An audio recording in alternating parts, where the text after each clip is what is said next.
Luc. Chapitre 24. Le premier jour de la semaine, elles se rendirent au sépulcre de grand matin, portant les aromates qu'elles avaient préparés. Elles trouvèrent que la pierre avait été roulée de devant le sépulcre, et, étant entrées, elles ne trouvèrent pas le corps du Seigneur Jésus.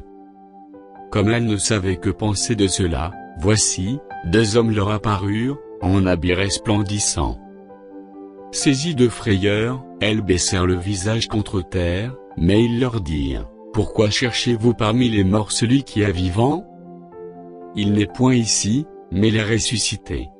Souvenez-vous de quelle manière il vous a parlé, lorsqu'il était encore en Galilée, et qu'il disait: Il faut que le Fils de l'homme soit livré entre les mains des pécheurs, qu'il soit crucifié, et qu'il ressuscite le troisième jour.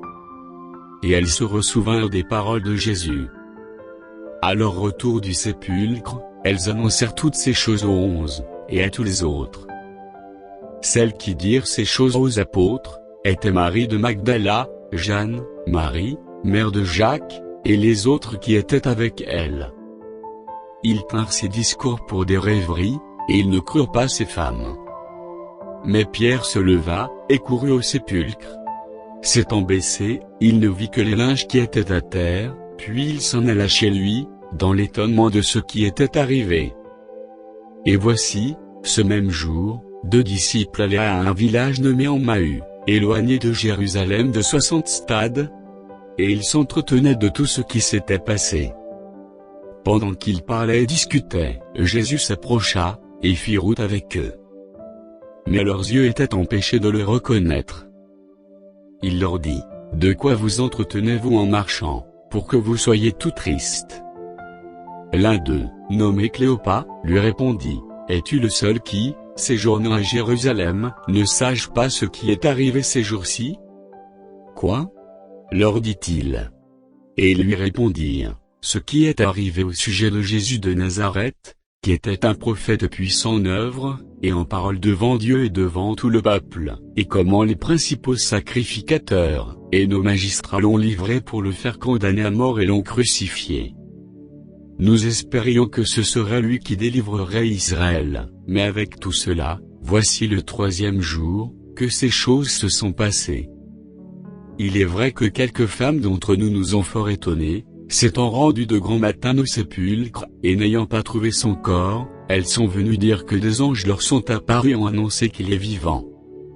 Quelques-uns de ceux qui étaient avec nous sont allés au sépulcre, et ils ont trouvé les choses, comme les femmes l'avaient dit, mais lui, ils ne l'ont point vu. Alors Jésus leur dit: Ô hommes sans intelligence, et dont le cœur est lent à croire tout ce qu'ont dit les prophètes. Ne fallait-il pas que le Christ souffrit ces choses, et qu'il entrait dans sa gloire? Et, commençant par Moïse et par tous les prophètes, il leur expliqua dans toutes les Écritures ce qui le concernait. Lorsqu'ils furent près du village où ils allaient, il parut vouloir aller plus loin. Mais ils le pressèrent, en disant: Reste avec nous, car le soir approche, le jour est sur son déclin. Et il entra, pour rester avec eux. Pendant qu'il était à table avec eux, il prit le pain, et, après avoir rendu grâce, il le rompit, et le leur donna. Alors leurs yeux s'ouvrirent, et ils le reconnurent, mais il disparut de devant eux. Et ils se dirent l'un à l'autre: Notre cœur ne brûlait-il pas au-dedans de nous, lorsqu'il nous parlait en chemin, et nous expliquait les Écritures? Se levant alors même, ils retournèrent à Jérusalem, et ils trouvèrent les 11, et ceux qui étaient avec eux, assemblés et disant: Le Seigneur est réellement ressuscité, et il est apparu à Simon. Et ils racontèrent ce qui leur était arrivé en chemin, et comment ils l'avaient reconnu au moment où il rompit le pain. Tandis qu'il parlait de la sorte, lui-même se présenta au milieu d'eux, et leur dit: La paix soit avec vous. Saisis de frayeur et d'épouvante, ils croyaient voir un esprit. Mais il leur dit: Pourquoi êtes-vous troublés, et pourquoi pareille pensée s'élève-t-elle dans vos cœurs? Voyez mes mains et mes pieds, c'est bien moi, touchez-moi et voyez, un esprit n'est ni chair ni os, comme vous voyez que j'ai. Et en disant cela, il leur montra ses mains et ses pieds. Comme, dans leur joie, ils ne croyaient point encore, et qu'ils étaient dans l'étonnement, il leur dit, « Avez-vous ici quelque chose à manger ?»